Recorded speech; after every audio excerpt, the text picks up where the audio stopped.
I'm testing this new camcorder, and even though the window that it has to record the audio video is small, I think it's kind of manageable until my new video camcorder comes in, that I can deal with other stuff. Uh, this system has some advantage to the other systems, is because I can see my picture on the monitor, and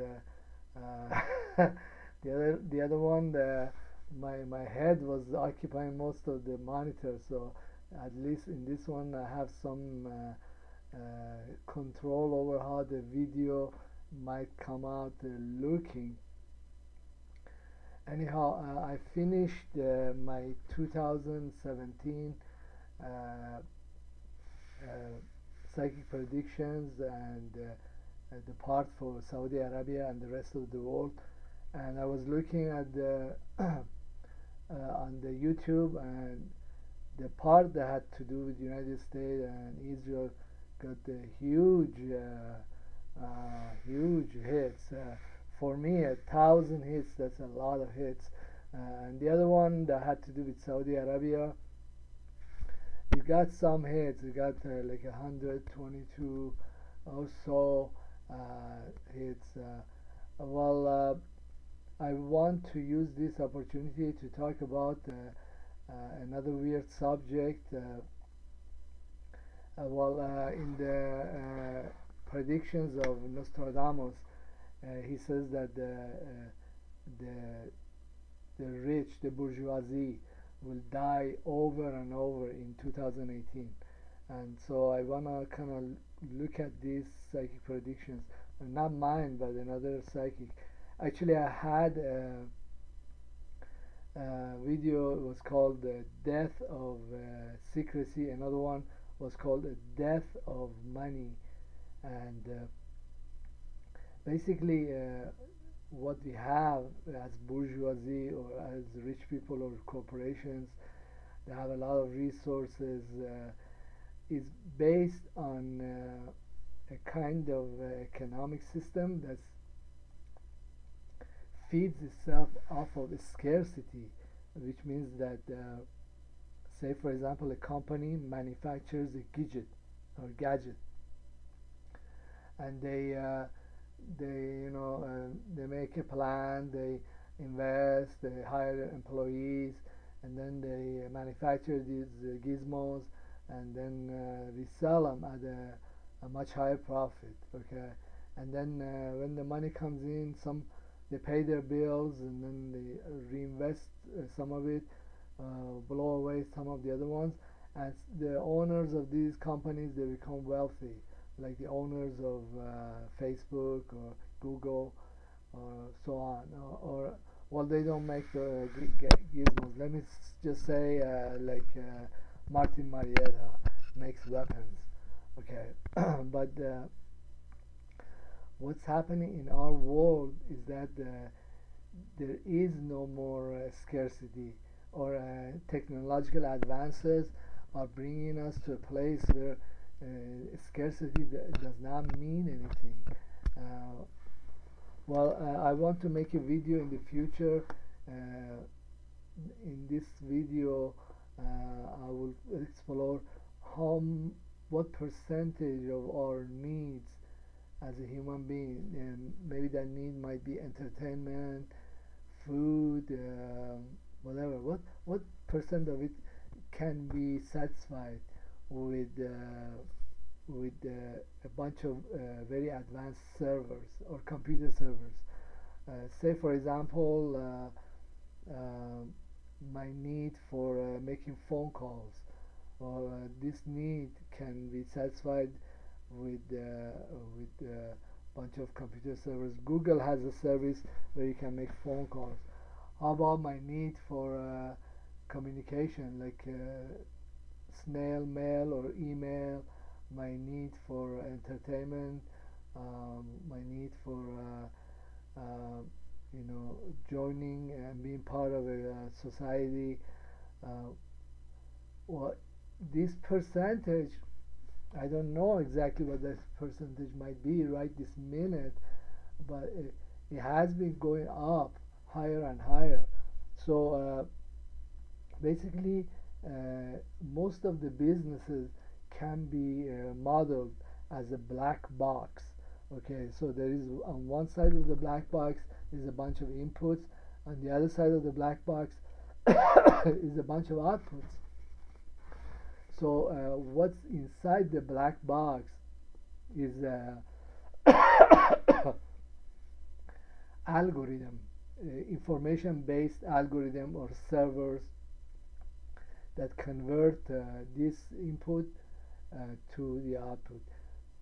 Say for example we made machinery that's extremely advanced, and on one side of the black box there were just photons that come from the sun, and there are machines that interface and they synthesize food or artificial synthesis of food, and then on the other side comes out boxes of food.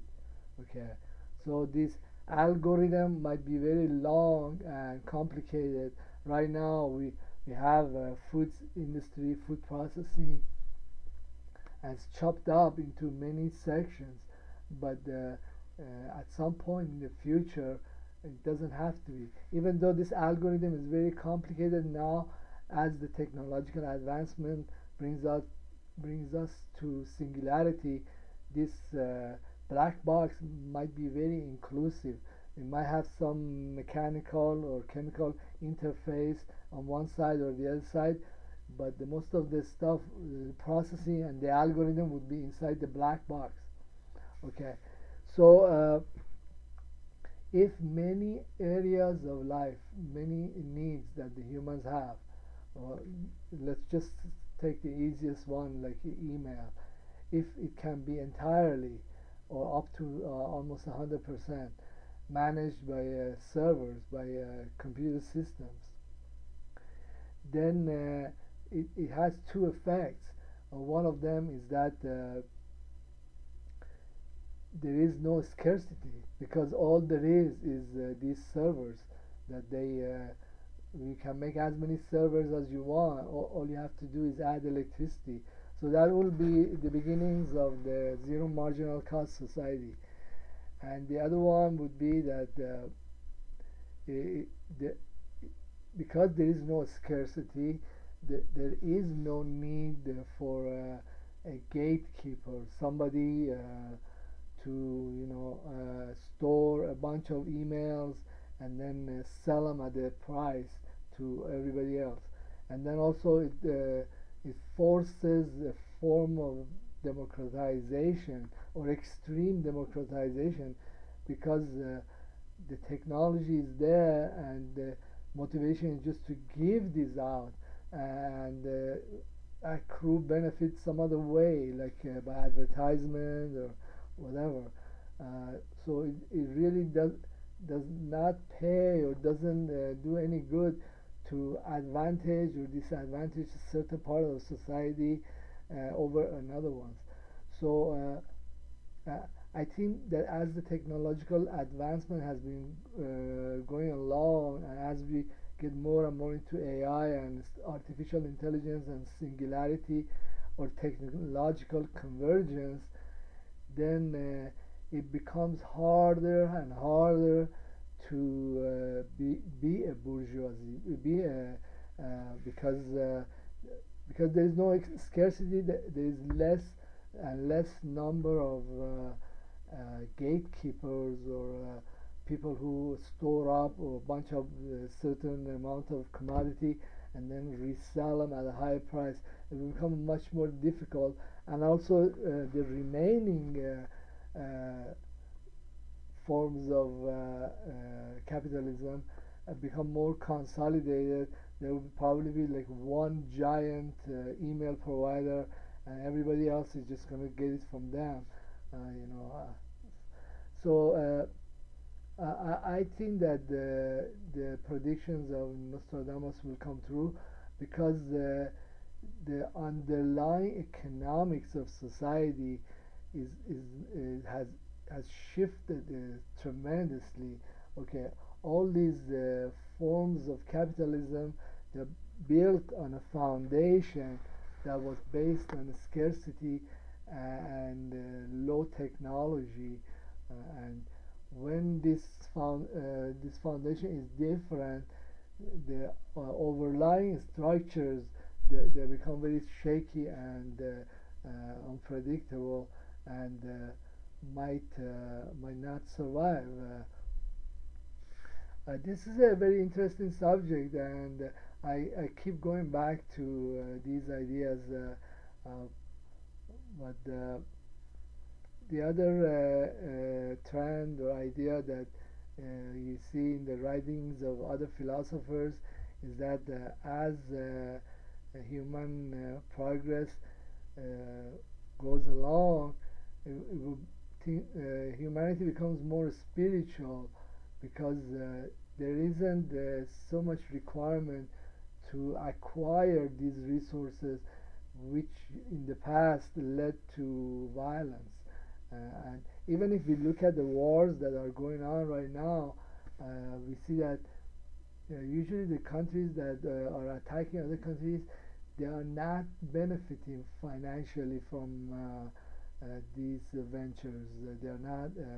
It's There are for other reasons, for hatred or for having dominion over other countries. But in the past, for example, with the British Empire or the Ottoman Empire or earlier parts of the American Empire, there was interest in the resources of other countries, but that has diminished now. Uh, I will be coming back to this topic or ideas because they intrigue me, and thank you for watching my video channel, and also thank you for showing support. I think I've hit the highest high with my psychic predictions for 2018, and I'm collecting collecting a lot of audience and subscribers. Uh, well, my ideas and my videos are very exotic. They cover philosophical ideas, economic ideas, spiritual ideas that you seldom find in many places. And now I know that I have an audience.